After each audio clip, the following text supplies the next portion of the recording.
Hello and welcome back to the Peter Podcast. I'm your host, reporter Taylor Clydesdale, and with me this week is Councillor Keith Riel of Ashburnham Ward. Today we're going to be talking about a bunch of things, including council going through on the PDI sale. Going in circles here, but going back to December the 15th, please bring our legal people to, which they did a week or so ago, and tell us where we are on the sale and what the cost and legal implications are for us to try and exit this year, and which they did. They give us the best advice they could that we pay for, and either, like I said, either you can take it or you don't, and but that's why we pay them. So, all right. For me, it was to make a decision that we've gone too far down the path. That it's time to move on. And we're also going to be talking about the costs for new arenas in Peterborough, as well as budgeting for the 2019 year. So, hope you enjoy the show. I'm Keith Riel. I'm City Councillor for Ashburnham Ward 4. This will be my third term on council. And our third term has already kind of gotten underway. We just finished past the 2019 budget the other night. Yep. And how did that process go? You were telling me before we started recording that this was a tough one. I think for me it was a tough one. There's only so much money to spend. There was a huge amount of ask both on the homelessness and the environmental side. And the one night, I think the presentations, the total was $11 million. So just trying to give everybody a little bit of the pie is tough. We have 3 new councillors. It's their first budget, and I know when I was first term councillor, my first budget, I was probably in the same situation there, where you want to do the best for the constituents, and you don't want to make any mistakes. So it can be a little nerve wracking, but I found this one of the that would be my 9th one, the toughest one for me to do. Yeah. Just to try and there's just not a whole lot of money to go around. So aside from just the number of asks that you were being asked to consider, were there any other challenging elements to this budget? Were there any items that you kind of got hung up on or that needed special attention? Well, I think, everybody understands the homeless problem that we're having here, and we're trying to grapple with that. And so how just to find the money to kind of eradicate homelessness, which we hope that we can do by 2025. I know that's kind of an arbitrated number, but that's what we're heading. And certainly the wheels are in motion. I think we've got a great bunch of people together working on that front. But certainly unemployment is a huge issue in Peterborough. Certainly we need to get jobs to the city here. And certainly housing. I mean, young people starting out, trying to buy their first home, it's tough.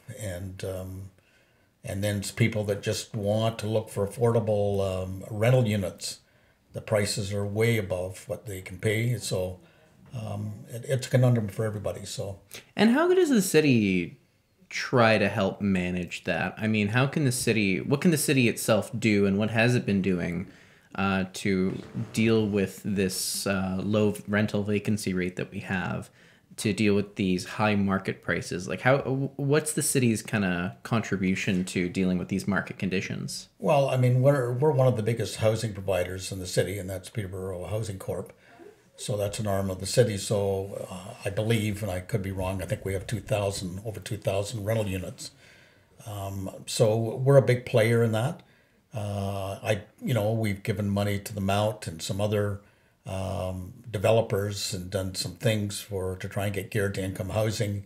And I think we've tried to do our bit. We have to have the federal and provincial government step up to the plate so we really can make a dent in the housing market that we have here. I think from a council's point of view, I think we're going to look at developers giving a percentage of their rental units would have to be affordable or geared to income housing. And how do you force developers to do that? Is that some kind of municipal legislation that you guys do? Yeah. Or okay, yep. We could pass a bylaw or whatever under the Planning Act that we would like 25% of their stock or whatever it is of a bill that they do, that we would want that to be geared to income or affordable housing. And how do you think developers would react to that? Well, if they want to be in business and they want to do business, I mean, all they're building, or most of them are building right now, is top end rental units, and certainly that's great for that market. But I mean, we have to try and build for complete community. And when I'm saying about complete community, it's a complement of market rent and affordable rents and geared to income housing. So the whole building is a complete community. It's just not all top end high rents. It's a combination of all. Yeah, certainly a lot of the development that we do see happening, excuse me, or that's being planned by developers. And I know Lansdowne Street has been, there's a couple of sites along there that have been identified as are going to be key projects. And a lot of that is kind of that middle to high end development. We really don't see a lot of private developers jumping into the kind of affordable rent geared income market. So forcing developers to make something like 25%, or I don't think you or I know what that percent would be, but would theoretically create more of those lower income units. From a developer standpoint, though, I can imagine there would be some reluctance, because unless you have some kind of funding model where... Unknown caller. Unless you have some kind of funding model set up, which kind of subsidizes those units, you are making more money on the higher end units than you are on the lower ones. So it's less incentivized to build these lower income units. And I think that's that's going to be a struggle. Well, we have rent supplements, and that's what they're used for. Mm-hmm. So really the landlord or the developer or whatever is really getting the market rent that they have. But the person themselves is only paying a portion of that there. So we top that up, the rent supplements. So actually he's not out of pocket money, but he's getting the money from the city or the social services department for rent supplements to make up that difference. Okay. So that's one of the ways that we can do that. It isn't that we're just saying that part of their stock would have to be something affordable for a person to pay that rent, but then the city would top up the difference of that. Okay, so there would be some kind of partnership then between the city and developers to make that happen. And we've had developers do that.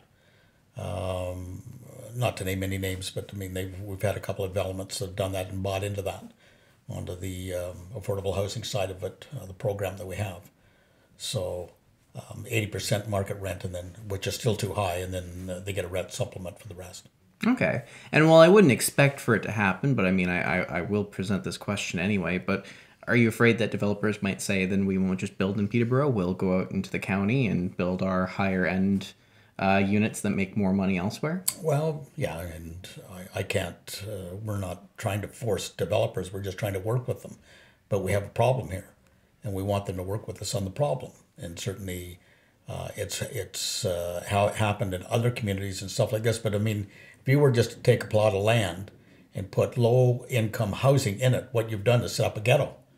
So we want what they call a complete community. We want the people of all stations in life living in this apartment building or whatever. It just isn't that we take a plot of land, build a low income housing project, and there it stands alone, and everybody that goes by says, well, there's low income or there's a ghetto. Yeah. So that isn't what we want to do. We want to make a complete community for everybody, so that everybody's encompassed and everybody gets is living that lifestyle and has the option of living that lifestyle. I would like for you to talk a little bit more about complete communities, because while it's something that I'm familiar with because I cover housing and development and city planning, obviously there are some people who are less well versed in it. And so what is a complete community? What are the components of a complete community? Is it just making sure that there's mixed housing in a neighborhood, or is there something more to it? Well, I mean, a complete community is like, we take the Lily Lake subdivision, there's absolutely no commercial development in that subdivision, and that's not a complete community.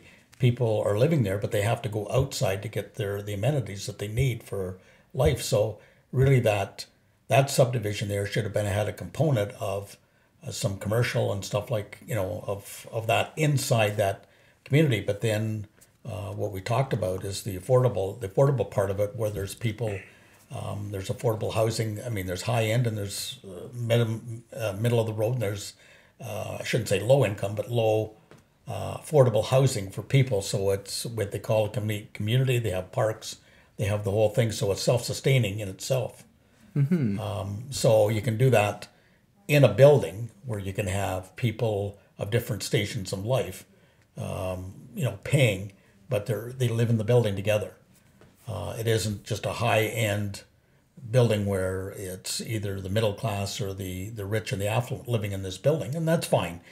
People will build that, and that's the business that they're trying to attract, and they have them here in town. But certainly what I've seen is most of or a lot of the building that happens is all high-end. Yeah, and high market rent.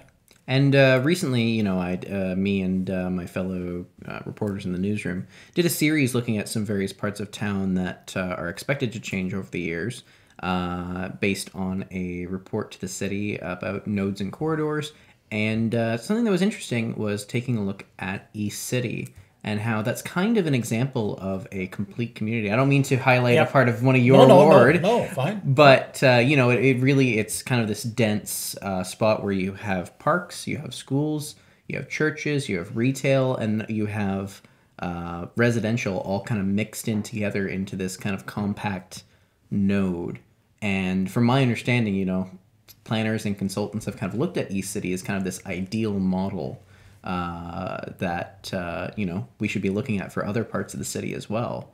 So the idea of a complete community, it's very interesting, and I think, are we going to be seeing more of that in planning going ahead? I hope so, because you're absolutely right. We're a really well-kept secret, and certainly some of the streets, Mark and Rogers and some of the other streets, that kind of back years ago turned into kind of duplexes and triplexes are being taken back and made back into family homes. Mm-hmm. And so when that happens, that becomes a family that has taken over that home, and now the neighborhood becomes, because the kids start to appear and they're playing together, and the whole community gets to know each other.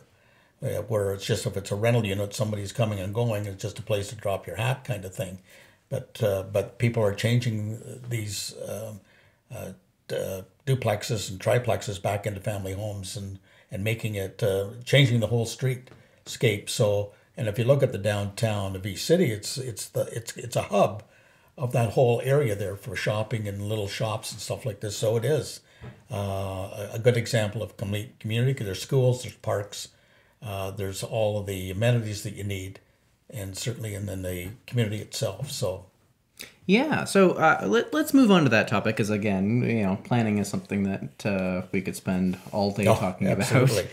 I know I've spent many, many hours of my life covering that topic, but let's move on to something that I know you care about immensely, but that is the PDI sale. There was a report recently that was presented to council about the status of the deal, and there's some degree of finality around the deal, because it doesn't seem as though there's going to be any time from this new council to call the deal off. Maybe you wanted to speak to that. Why the reason for kind of the finality of it? Well, we asked the lawyers that worked for us, that drew up the agreement, and certainly to come and explain to us where we were in the process. And it become quite apparent that financially and legally, it would cost the city a lot of money to try and get out of that deal. Do you know how much it would have cost the city to get out of that deal? They kind of threw some numbers around, but they said, we're just picking numbers out of the air. Right now, the number that's spent so far is around $4 million. Not just the city, but PDI and their expenses. Mm-hmm. But legally, there could be legalities for the councillors herself, myself, because I'm a city councillor, and part of the sale is between the city and H1 or Hydro 1, but also I sit on the Kofi board. So I had applied to be an intervener because I wasn't getting any information. And I contacted the OEB, and they told me, that's the Ontario Energy Board, yeah. Energy Board. And they told me, they asked me what I wanted. I said I wanted information on the sale, and they said then you should apply to be an intervener, and that's what I did. And then there was a perceived that I was in a conflict of interest, So I backed off and was told that I would be supplied as much information as I possibly could, and I will through sitting on the Kofi board and as it is. So I backed off. That doesn't mean preclude any citizen that wants information or wants to become an intervener in the sale of OEB of applying. So, but that's kind of its financial and the legal part of it. And you pay for a lawyer to give you advice, and you can either take it or you can say yeah. And for me, we have gone down the long road. A lot of things have happened, unbeknown to me, on this sale, and that has to do with the employees themselves and where they're positioned in the company, and with Hydro One and the sale of properties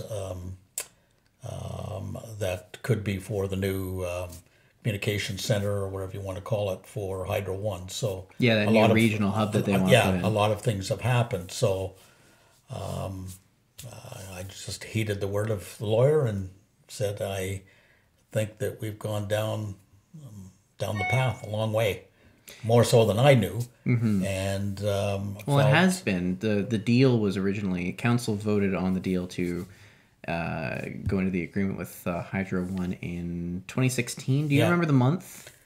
I would be just a guess. Okay. Really, so, but it has been some considerable time since then, and while the deal was briefly called off, it was put back on. So, we are a fair bit into this deal, but there have been, we posted these stories about, it looks like the deal is finally going through. There's not much the city can do to back out of it. And there have been a number of comments from people who say that, they expected this new council to do something about the deal. And there were a number of candidates during the election that campaigned on trying to kill the deal. And you have been a long absolutely, opponent. Absolutely. And I still don't, I still have feelings about that. I'm not a proponent of selling that entity that we have, but it is what it is.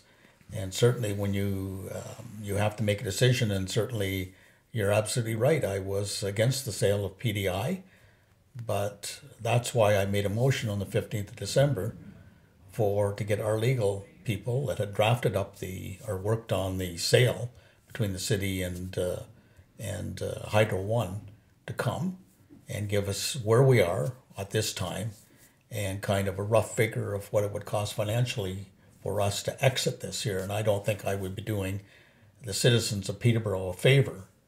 It would be very cavalier for me to say, that's great, but I think it'd be really irresponsible for perhaps the money that it would cost for us to get out of it, or even the liability that would happen to us if we were to try and cease that sale. Yeah, and PDI President John Stevenson did go before council the other day and did say that, if the deal wasn't going to go through, then PDI probably would have applied for a rate increase by now. So that's something that didn't happen because there was an assumption the deal would be going through, and seems to be that it is going through.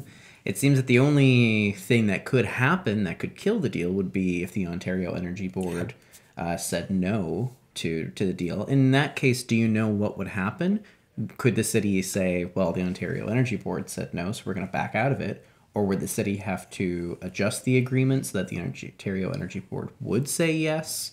What's the plan? That would just be supposition on mine.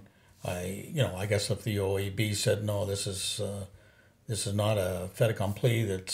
We see too many holes in this thing that we're not going to okay the sale. Then I guess it would be both sides. It would be a done deal.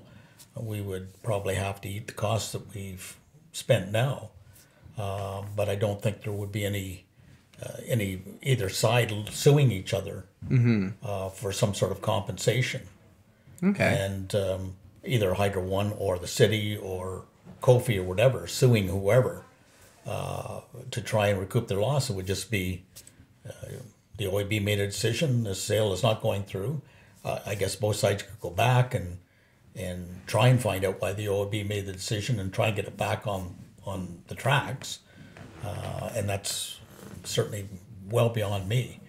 All I know is we asked our lawyers to come and give us the best guess, or give us where we were at this time. And I think it's financially, like I said, they said they couldn't tell, but they could say it would be, they would said it would be very costly for us to exit this agreement where we are right now. Yeah, it's kind of weird. A lot of us reporters we were doing a scrum with the mayor when that report came to council during finance committee, and one of my colleagues had said that it's weird that the PDI sale issue isn't going out with a bang. It's kind of going out with a whimper. That's kind of how it feels. It's weird that this issue is just kind of going out with, unless of course the Ontario Energy Board says no, but if they do agree to it, that the kind of PDI debate is more or less over at this point.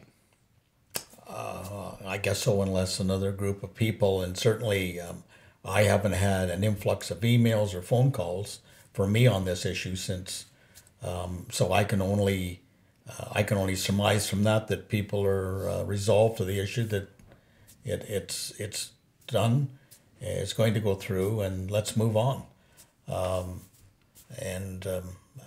That's why, like I said, I'm kind of going in circles here, but going back to December the 15th, please bring our legal people to, which they did a week or so ago, and tell us where we are on the sale and what the cost and legal implications are for us to try and exit this year, and which they did. They give us the best advice they could that we pay for, and either, like I said, either you can take it or you don't, and but that's why we pay them. So, all right, for me, it was to make a decision that we've gone too far down the path, and it's time to move on.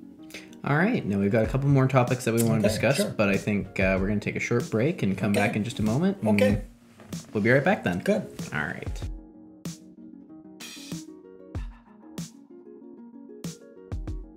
We're back on the Peter podcast, and let's continue talking about some other things that are going on right now. You are part of the new 2019 to 2022 council. Yes.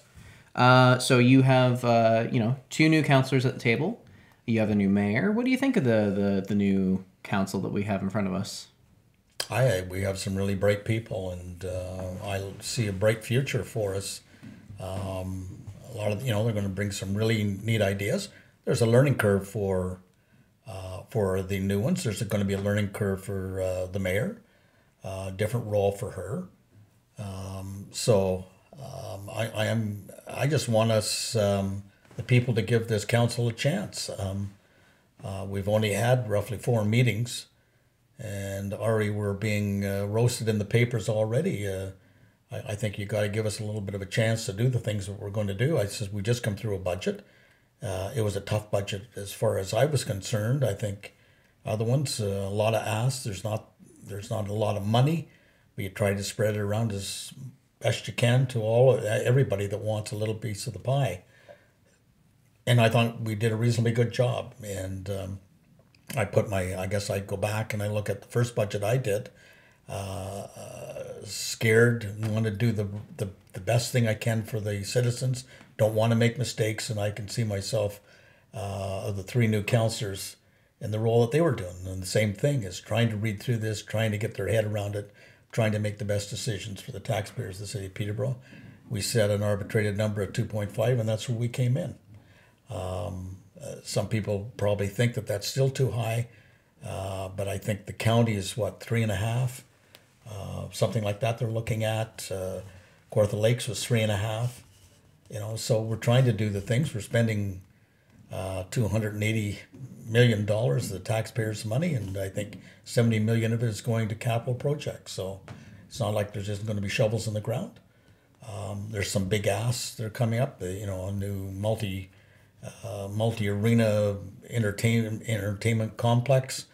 That's $100 million, and then we can't even get a twin pad arena built unless we get some funding from both the federal and provincial government. So, that's still something that has to be looked at or trying to build. So Yeah, and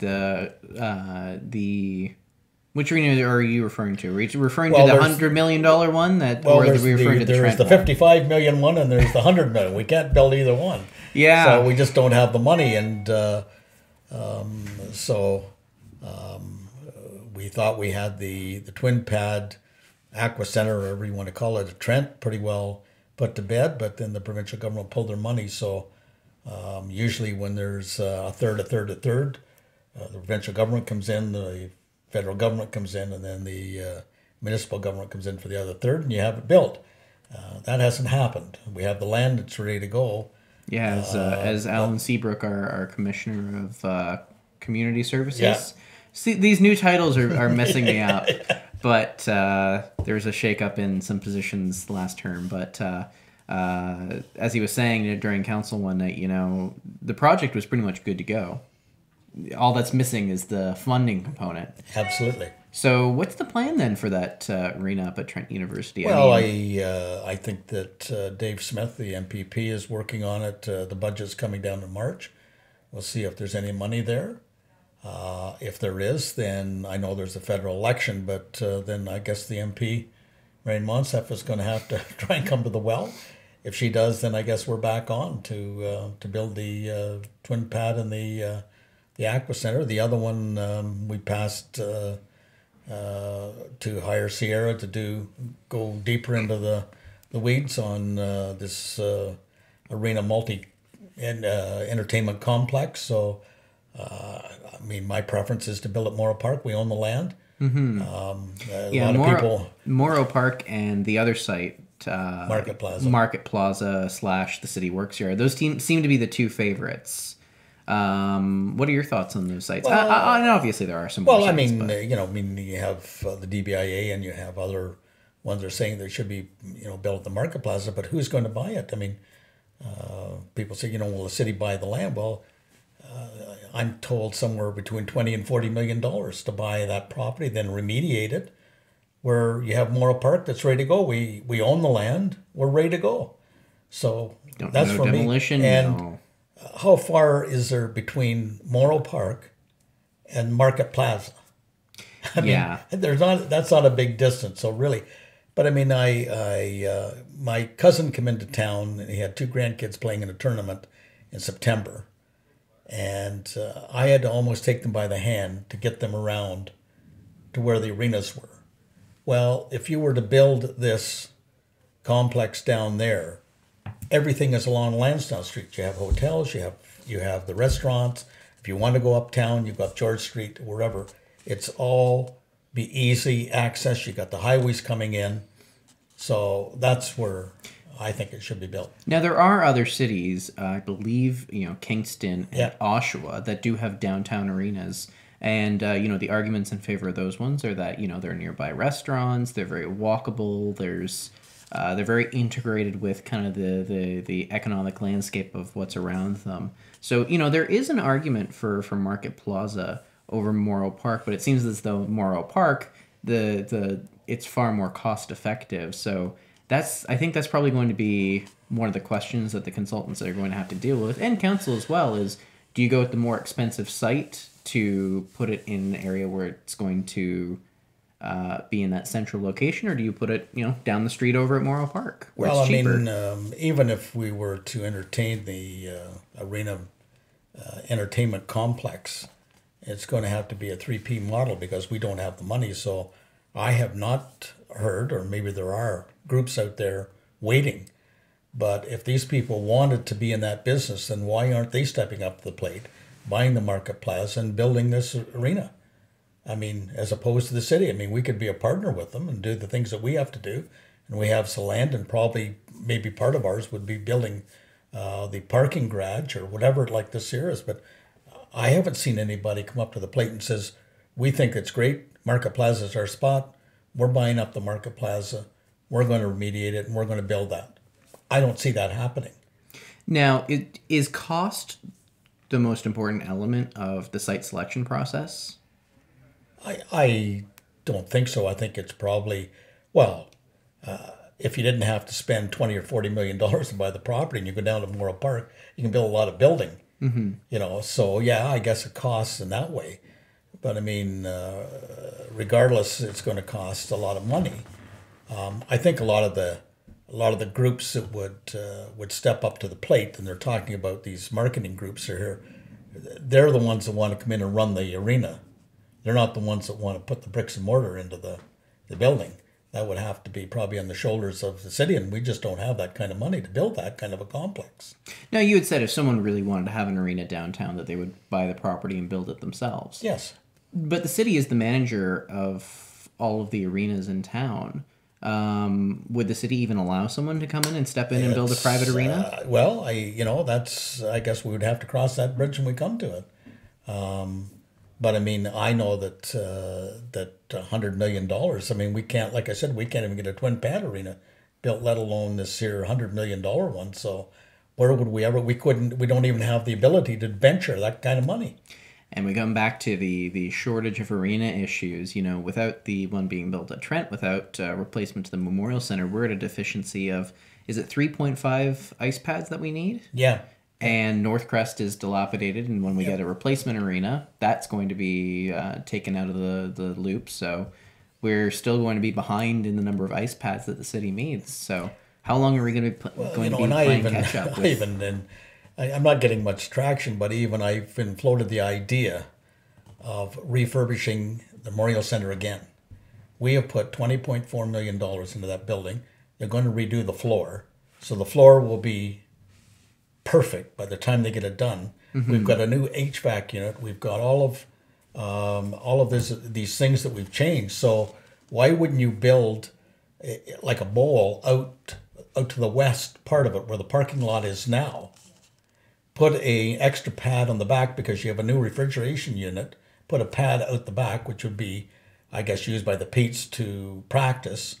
Then there'd be the arena itself. But make that a bowl like this here and make it a 5,000 seat arena. I mean, they did the same thing at the Yardman in Belleville. All they did is expand the old arena. And so do the same thing at the Memorial Center. You've already got a new floor in, and build it to the west.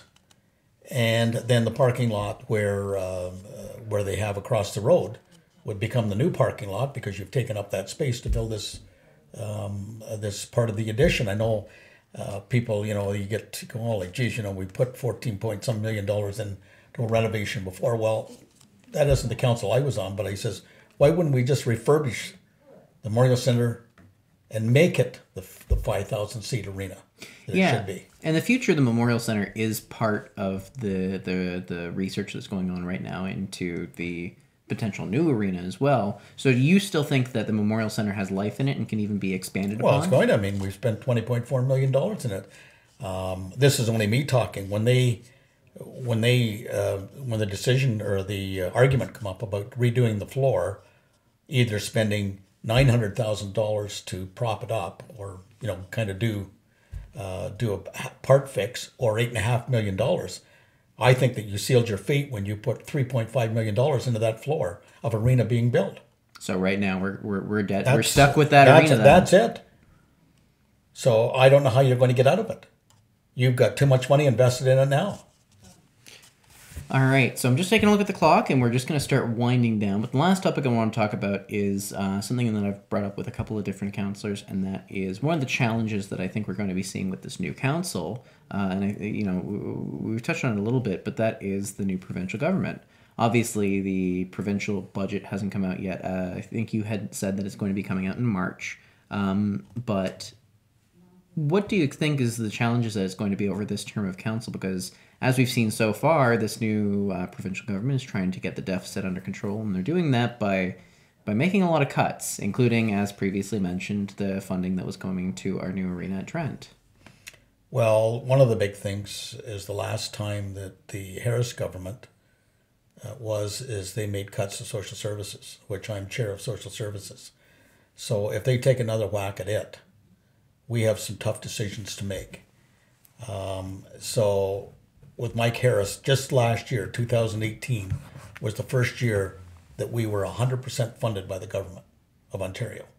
After the Mike Harris years, 15 years of Liberal government, it took them that long for us to get fully funded by the government on social services.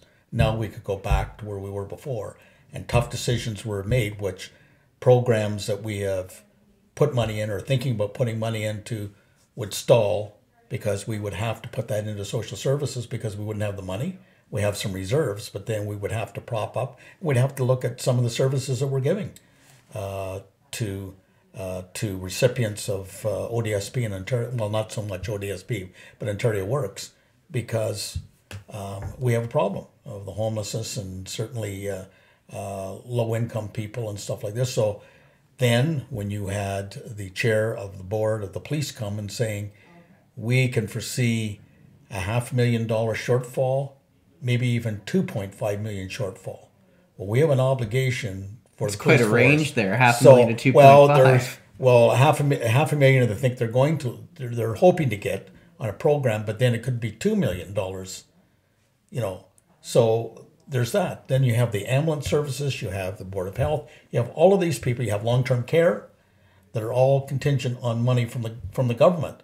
So if all of that starts to fall, the dominoes start to fall, and all of those are underfunded, there's only one funder left. That's the city of Peterborough. And so a lot of hard decisions we made of things we want to do, maybe on the capital side or wherever like this here, we'll have to shrink. We can't do anything. We'll have to pull in and look at where the money is going to be spent just so that the average citizen has some sort of lifestyle or help them. And certainly we have a high unemployment rate. We have a declining tax base. So all of these things play into it. And certainly if this budget comes down and it's something even similar to what Mike Harris done, I think we're into really troubled times. Yeah, and well, we don't have a provincial budget just yet. Obviously, we do know the cuts that have already happened. There's some speculation as to what's going to happen, but I think, will we not really know the true damages of, provincial downloading until probably next budget season? Well, it's funny. I said to somebody, I says, I think the Conservative government for 15 years have been compiling a notebook or pads of paper with, if we ever get back in, this is what we're going to do, because every day it's something new.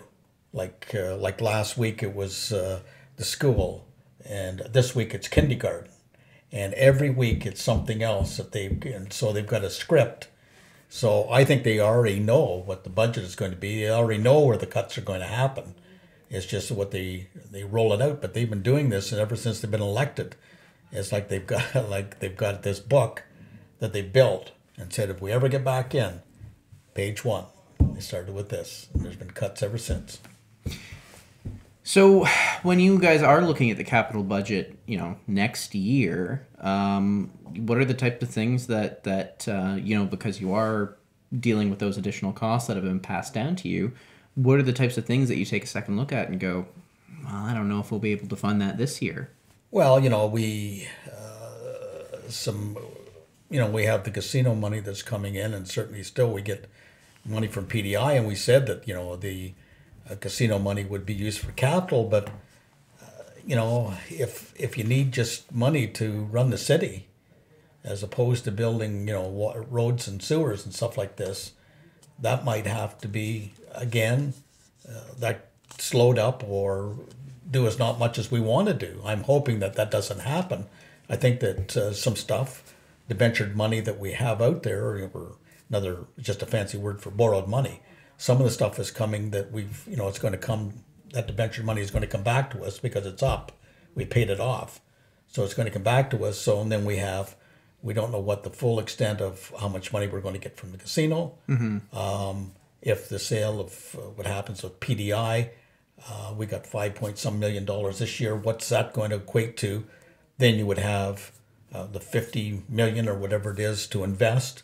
What's the investment going to be on it? So there's a lot of things in play, but certainly if the hits are so bad, then that money probably then is going to have to go back and earmarked to try and make those services work for the citizens of Peterborough, as opposed to some of the things we'd like to do, and the money that we were going to earmark from the things that I listed. and that was to go to capital projects of fixing up. We've got $1 billion of infrastructure that we've got to fix in the city of Peterborough, and that's roads and sewer. I know they're not fuzzy or warm and fuzzy things, but they're things that everybody uses every day. And we've got to fix the streets, we've got to fix the sewer system, we've got to fix the water system. All of these things are things that keep the city running. Now, I'm glad that you did mention, PDI and the casino as kind of new forms of revenue that are going to be coming in this year. I was talking to President Dr. Leo O'Rourke over at Trent, and he had said that, how they're going to be managing the cuts is, cutting costs in some ways, but then also, looking for new streams of revenue, which for them is students. So is the city going to be looking for new streams of revenue? And if so, what would that even include? Well, that's a good question. We've got good employees. We've got good working. I would hate to see, even if you're implying, layoffs or something like this here to cut costs. And that's not even on my radar. I think we've got a good complement of employees that do a good job. But some hard decisions would have to be made, and I certainly am not saying that would happen, but everything would have to be looked at. But I would think it'd be more on the capital side, that we've had a pretty aggressive campaign of fixing streets and stuff like this going on for the 8 years that I've sat on council. That might have to slow up, and might have to pull back and say we can't do as much as we possibly can. The revenue streams, I'm hard pressed to find out where they were. I think that we have this kind of the casino money, and how long that's going to last, I have no idea. PDI has been a successful money for us, been a successful story, and certainly well run, and gives us that revenue stream from there. So I guess we'd look at everything to see what revenues we could certainly, but hard decisions we made. I know at previous councils when this happened 15 years ago, and I lived through a bit of it through the 8 years that I've been on council, hard decisions had to be made of what was the core needs of the city, and how were we going to fund it. And that might go back probably in the old Jack Doris days, and probably even Sylvia that lived through some of this here, and decisions they had to make. Some of them not very popular, but had to be made to hold the city together. All right, Keith, is there anything else that you want to add? Anything that you think I should know before we sign off? I just want to thank you for having me, and certainly I think it's great that you do these podcasts, and certainly hopefully all the councils get a chance to come in and speak, and certainly just that I hope the citizens, we're a new council, and certainly just give us a chance to gel and work through this and get to, I think we're going to have a good council. I think we're going to do some really innovative and neat things for the city of Peterborough, and I have high hopes for the next 4 years for this council. I got a few more of your colleagues scheduled to come in, so well, we got more to come. That's good. All right, awesome, Keith. Thank you so much for being on the show. And to everyone else, we will see you again soon. Okay.